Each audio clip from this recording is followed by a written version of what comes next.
It started with a mistaken Instagram tag that completely destroyed my sense of reality and led me to uncover something so dark about my identical twin that I'm still not sure if I should go to the police or pretend I never saw it.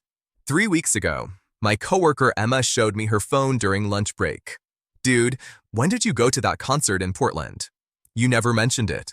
She was scrolling through some random girl's Instagram story where I was supposedly tagged in the background of a crowded venue. Except I'd never been to Portland. Ever. I leaned closer to look at the screen, expecting to see a case of mistaken identity. Instead, I was staring at my own face. Not similar features or a vague resemblance, my actual face. Same crooked nose from when I broke it at 12. Same scar above my left eyebrow. Same dimple on the right side when I smiled. Even the same birthmark on my neck that's usually hidden by my collar. That's not me, I told Emma, but my voice came out weird and shaky. What do you mean? That's literally you, Marcus. Look. She zoomed in on the tagged profile. The username was at Marcus_Chin_97. My name is Marcus Chin. I was born in 1997. Emma looked confused. Is this some kind of joke? Did you make a fake account or something? I grabbed her phone and clicked on the profile. Public account, 847 followers, following 623 people. The bio read, Portland local evergreen tree coffee enthusiast hot beverage amateur photographer camera with flash born to explore glow showing Europe Africa. I scrolled through the photos, my hands literally trembling. Every single picture showed my face. My exact face. But these weren't my photos. I'd never taken any of these pictures, never been to any of these places, never owned any of these clothes.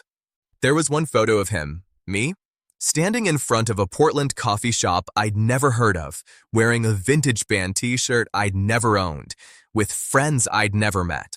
The caption read, Home sweet home with the crew hot beverage blue heart #PNLife #friends. I was born and raised in Phoenix. I've lived here my entire 26 years.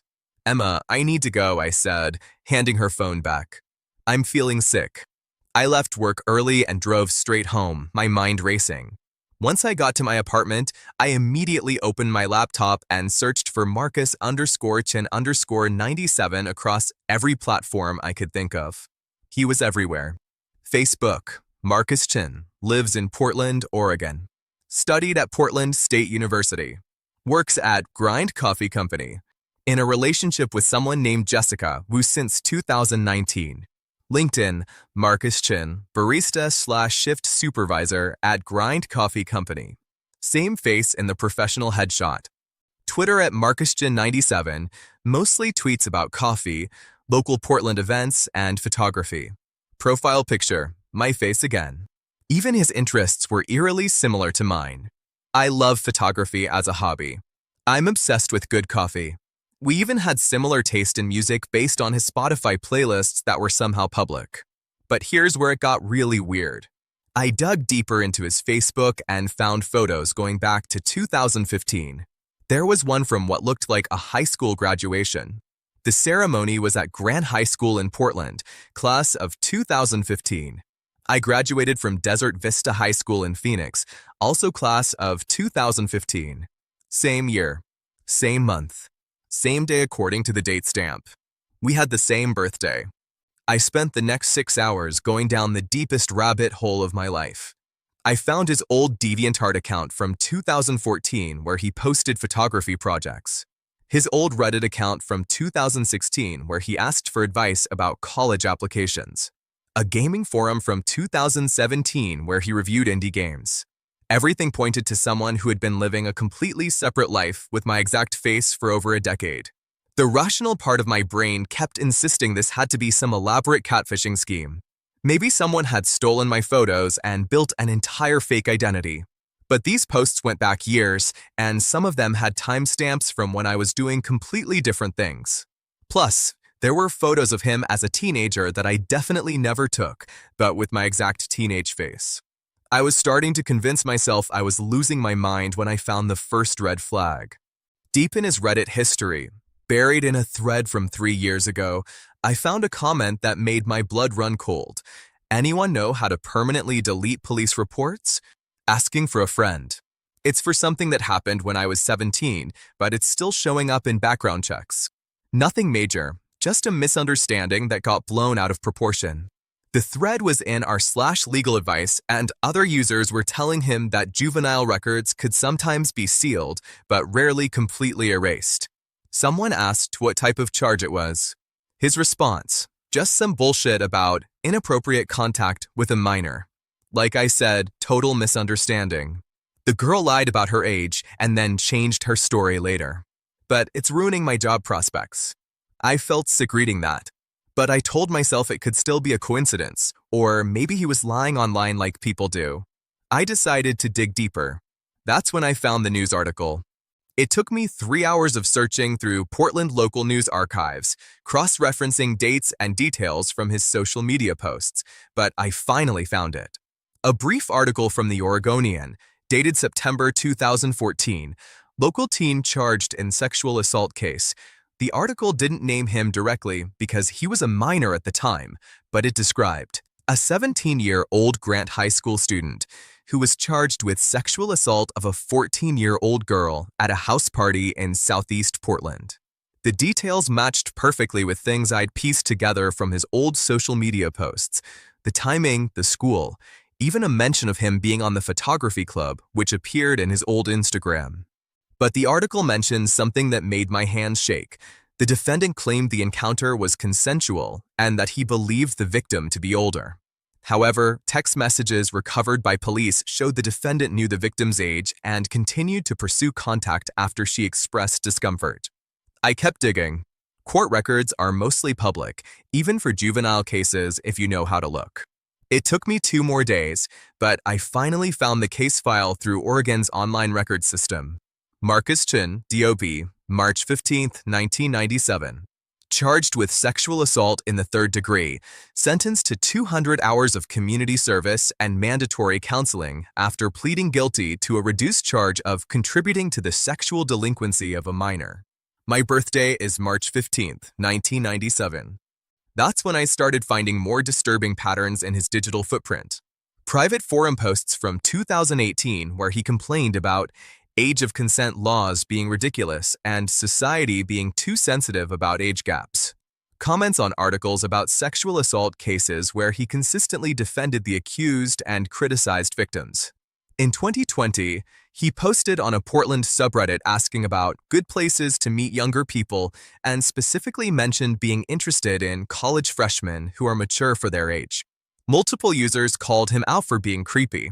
Most recently, just 2 months ago, I found posts where he was asking about moving to a new city for a fresh start and wondering about states with more relaxed background check requirements. The worst part was finding his dating app profiles. Tinder, Bumble, Hinge, all using photos of my face, all with age ranges set to 18 to 22, despite him being 26. His bio mentioned being an older guy who gets along better with younger women and looking for someone open-minded about age differences. I felt like I was going to throw up. Someone with my exact face was out there potentially preying on young women, and anyone who saw these profiles or news articles would think it was me. But then I found something that changed everything. Buried in his old email account, which I managed to access through a password reset using information from his social media, I found a folder labeled Family Research from 2019. Inside were documents that made me realize this wasn't just some coincidental doppelganger. Birth certificate records, adoption documents, private investigator reports. According to the emails, Marcus had hired a PI in 2019 to find information about his biological family. He'd been adopted as an infant and was trying to track down his birth parents. The PI had found evidence that Marcus was part of a twin birth, but the other twin had also been adopted and placed with a different family. The other twin's adoptive name was listed as Marcus Chin with a placement in Phoenix, Arizona area. I am adopted. My parents told me when I was 18, but said they didn't have any information about my birth family or whether I had siblings. I was staring at emails proving that my identical twin brother, who I never knew existed, had been living a parallel life with the same name, and he was a registered sex offender. The emails got darker. There were messages to various people where he talked about wanting to meet his twin and how convenient it would be to have someone who could provide an alibi if needed. In one particularly disturbing email to the PI, he mentioned that having an identical twin opens up interesting possibilities for confusing people about identity. The most recent email was from just 6 weeks ago. He'd found my social media accounts and had been researching my life in Phoenix. He knew where I worked, where I lived, what car I drove. He'd even found out about my girlfriend Sarah through her public Instagram. The final email in the folder was a draft that was never sent, dated 3 weeks ago, right around the time I got mistakenly tagged in that Instagram story. I've been watching my twin brother for months now, and I think it's time we met. He has the perfect life that I should have had. Clean record, good job, nice girlfriend. It's not fair that he got all the luck while I got stuck with all the consequences of my past mistakes. But I have a plan to fix that. If we switch places for a while, I could have a fresh start and he could deal with my problems for once. He'll never see it coming. I printed out every email, every document, every piece of evidence I could find. My hands were shaking so badly I could barely hold the papers. That's when I heard a knock on my door. I looked through the peephole and saw my own face staring back at me. He was wearing clothes I'd never seen before, but otherwise looked exactly like I would if I looked in a mirror. "Hello, Marcus," he said when I opened the door, his voice identical to mine. "I think we need to talk." I stood there frozen. Up close, the resemblance was even more unsettling. It wasn't just similar features, it was like looking at a clone. The same height, same build, same everything. The only difference was something cold in his eyes that I'd never seen in any mirror. "I know you've been researching me," he said, stepping into my apartment without being invited. "You found my emails, didn't you?" I backed away from him. "Stay away from me. I know what you did. I know about the charges." He laughed, and it sounded exactly like my own laugh, but somehow wrong. "Those charges were bullshit, and you know it. Just some girl who regretted her choices and wanted someone to blame. But that's not why I'm here." He pulled out his phone and showed me a photo. It was Sarah, my girlfriend, sitting at our favorite coffee shop downtown. The photo was taken today based on the clothes she was wearing. "Beautiful girl," he said. "Very trusting too. We had a lovely conversation this morning. I told her I was you and that I was planning a surprise for her. She believed every word." My blood went cold. "If you touch her, relax," he interrupted. "I'm not going to hurt her. Yet. But I need you to understand something. I've been living with the consequences of one stupid mistake for almost 10 years. I can't get decent jobs, can't pass background checks, can't even rent a good apartment. Meanwhile, you've been living my life, the life I should have had." He sat down on my couch like he owned the place. "Here's what's going to happen. We're going to switch places. You're going to move to Portland and take over my identity, deal with my problems, live in my shitty apartment. And I'm going to stay here and be you. Clean slate, fresh start. You're insane if you think I'd ever agree to that." "Oh, but you will," he said, smiling. "Because if you don't, I'm going to destroy your life anyway. I'll commit crimes using your face, I'll hurt people you care about, and I'll make sure everyone thinks you're the monster. Who do you think they'll believe? The guy with no criminal record, or the guy who supposedly has a history of sexual assault?" He stood up and walked toward the door. "You have 48 hours to decide. Pack your things and drive to Portland, or I'll start with Sarah. Your choice, brother." After he left, I sat on my floor for 3 hours trying to process what had just happened. Then I called the police. But when the officers arrived and I tried to explain the situation, I realized how insane it all sounded. An identical twin I never knew existed who wants to switch lives? They looked at me like I was having a mental breakdown. "Do you have any proof that this person threatened you?" one officer asked. I showed them the emails I'd printed, but they pointed out that all the evidence was obtained by illegally accessing someone else's accounts. Nothing I'd found could be used against him, and half of it would probably get me charged with cyberstalking and identity theft. "Sir, we understand you're upset about someone impersonating you online, but unless he actually commits a crime or makes direct threats, there's not much we can do. We'd suggest documenting any future contact and considering a restraining order if he continues to harass you. They left me with a case number and a pamphlet about online harassment. That night, I couldn't sleep. I kept thinking about Sarah, wondering if he was watching her, following her, planning something. I called her around midnight to check if she was okay. Marcus? Why are you calling so late? And why do you sound so weird? She asked. Weird how? I don't know, different. Are you sick? You sounded different this morning too when we met for coffee. My heart stopped. Sarah, we didn't meet for coffee this morning. I was at work all day. Long silence. What do you mean? You came to grind coffee around 10 a.m. We talked for like an hour. You said you had a surprise planned for me and asked about my schedule for the rest of the week. Sarah, that wasn't me. Listen carefully. Someone who looks exactly like me approached you today. Do not meet with him again. Do not go anywhere alone. And do not believe anything he tells you. Can you come over right now? Marcus, you're scaring me. What are you talking about?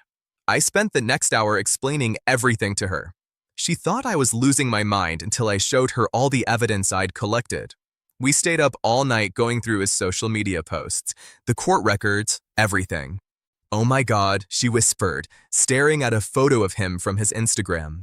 This is definitely the person I talked to this morning. I thought you just got a haircut or something, but now that I really look, there's something different about his eyes. We decided she should stay at her sister's place until we figured out what to do. But the next morning, things got worse. I woke up to 17 missed calls from my boss, 6 voicemails from coworkers, and a text message from my mom asking why the police had called her looking for me. Apparently, someone matching my description had been arrested in Phoenix around 3 a.m. for attempting to break into a high school. The security cameras caught everything, and the person looked exactly like me.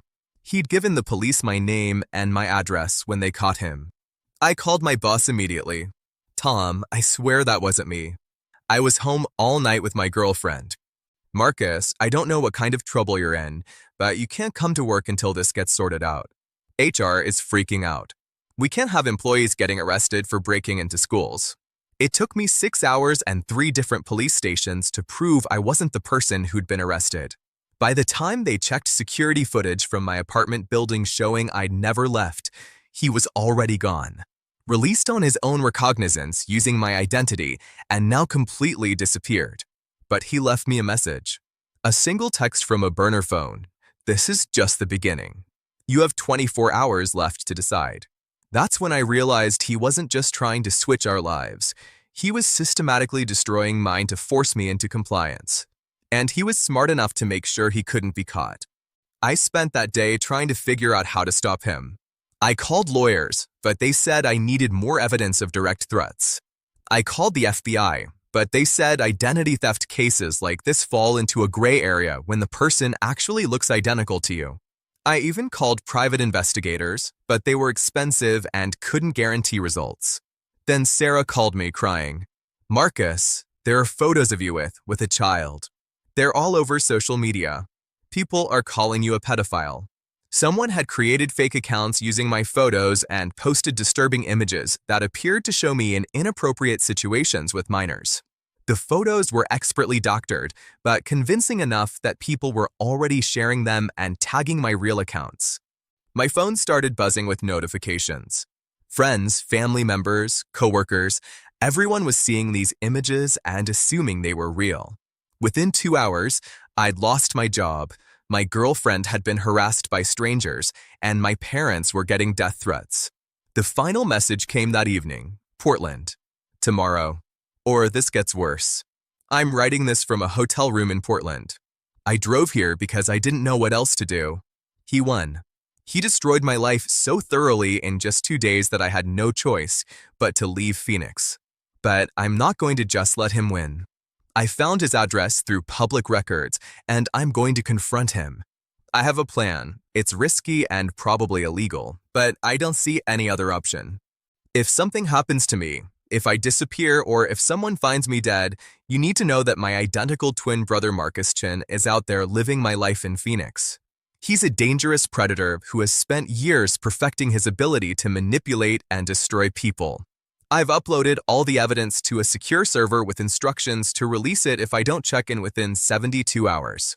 Screenshots of every email, every social media post, every court document, and every piece of proof that he exists and that he's not me. The scariest part is that I know he's done this before. Those emails mentioned previous relocations and lessons learned from past transitions. I don't think I'm his first victim. To anyone reading this, check your digital footprint regularly. Search for your name, your photos, your information across every platform you can think of. There are people out there who will steal your identity, your face, your entire life if they think they can get away with it. And if you ever find someone online who looks exactly like you, someone who shares your name or your birthday or your history, don't ignore it. Don't assume it's just a coincidence, because sometimes your worst enemy wears your own face. What would you do if you discovered someone identical to you is using your face to commit crimes, and the only way to stop them was to become them?